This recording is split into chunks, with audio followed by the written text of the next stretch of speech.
Okay, you guys, I'm reading this book, right? I'm reading this book, and it's the second book. I had already did a post about the first book in this series. I'm trying to get back into my book reviews, y'all. Y'all know this is my happy place. I do this for fun, so I'm trying to get back into it. And I read this book, and the name of this book is called Circumstances, right? And y'all know I'm a fangirl. Y'all know I'm gonna do a book review on every one of these authors' books every time I read it. I've been read this book, but I just read it again. I be reading books like 2 or 3 times. It's what I do, just in case I miss something. So I'm reading this book, and I always try to find something that stands out to me in a book. Y'all know how I am. I be real life in these damn books. Anyway, the name of the book is called Circumstance. Will cause you to risk it all. Okay. In this book, this girl get put in. She loses something. Right? And like a lot of times when we lose something or something tragic happens, let's face it, bad things happen to good people all the time. Bad things happen to good people. It is no way around it. It's gonna happen, right? So this girl, she was a sweet, innocent girl. She grew up a PK kid. Something happens and she deals with it. But what stood out to me, and this the part where I always intertwine like these fiction books with real life, is her faith. Her faith. She grew up a PK kid. You know how sometimes people, something bad happens to them and they be like, why God, if there's a God, why God let this happen to me? Why God take my mom? Why God let him do that to me? Why I was born in this certain situation? If there's a God, why am I living in poverty? Do you guys want to hear something? And this is where the real life part come in.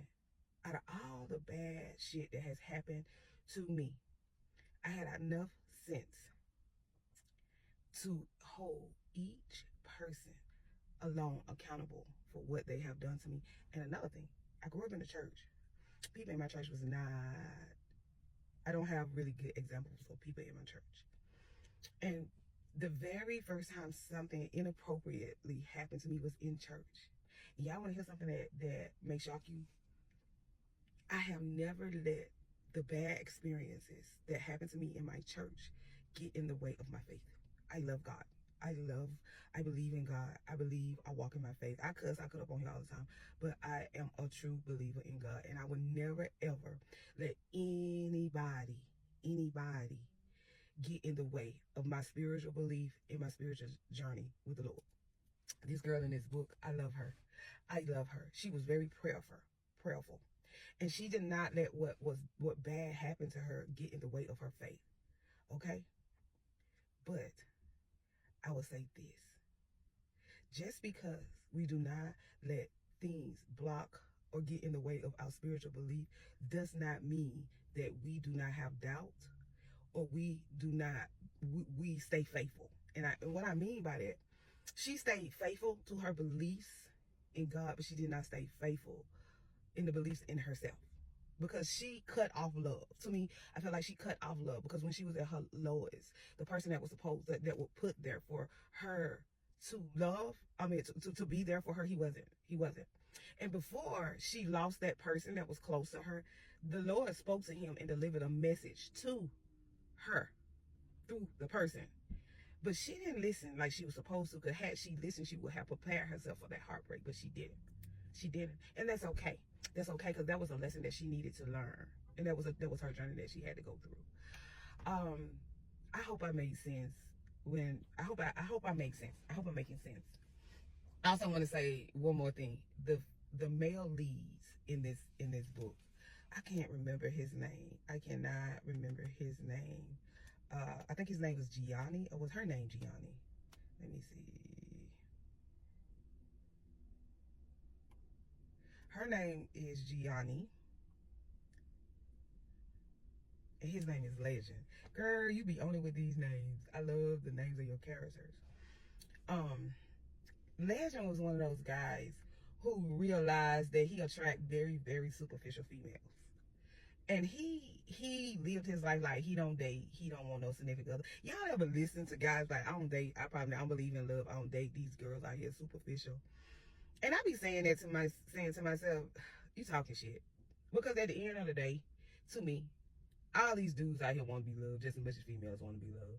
My husband confirmed that for me.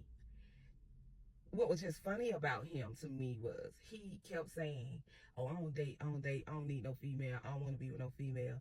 But you like these thirst buckets was throwing themselves at him, and he's screaming he don't want to date, but he keep giving in because it was one girl that was cuckoo. She kept throwing that cooch at him. She kept throwing that cooch at him, and he kept saying like, "You know what it is? We just, you know."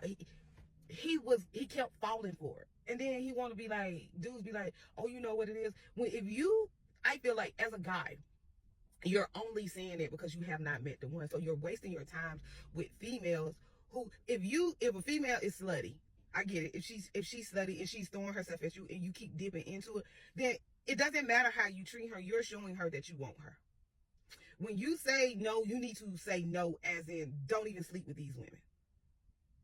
Don't sleep with them. Don't be around, especially the real thirsty ones that just keep hounding you and keep hounding you, because that is a red flag. If a female keep hounding you, and you keep giving in, that is a red flag. That is a red flag. Because a real woman, she wouldn't keep like she got it. She got it. Y'all had. If it happens again, it happens again. But she wouldn't keep hounding you. She won't stay in your inbox. She won't keep acting thirsty. Real women that just want to have sex too, they don't hound you. They don't. So this is a message for a lot of the dudes. If a female keeps staying in your inbox, keep hounding you, talking about what's up, let's go down, let's have sex, let's do this, let's do that, she desperate.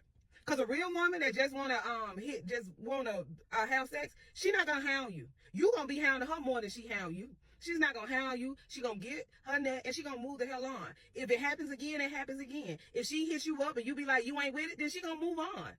Real women do that too. We do that too. Women that hound you, be all in your inbox, be popping up at your job, that's a red flag. And she desperate. Long story short, you don't date until the one comes along. The one came along that he just could not get over. He could not resist. It is something about her. So after he found the one, then yeah, everything changed. Everything changed. Now he dates. I just want to get on here and talk about this book. He wouldn't have dated her. He didn't want no love until the right love came along. And that is with a lot of guys. You see it all the time. Oh, I don't date. I ain't finna wife up no hoe until the one that's for you come along. Then you sappy, you in love, and nobody else might not be with her. She finna be your girl. You know, Aja girl, you never fail. You never miss. You never miss with me. This is the second book. The name of this book is Circumstances Will Cause You to Risk It All. It's a novel. It's only 100 pages. It's quick. This is my second time reading this book, and I took a lot from. I took from this book. When you know, okay?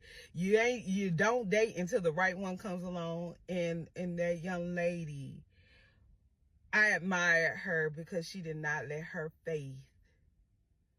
She did not let the bad stuff that happened to her get in the way of her faith and her walk with the Lord.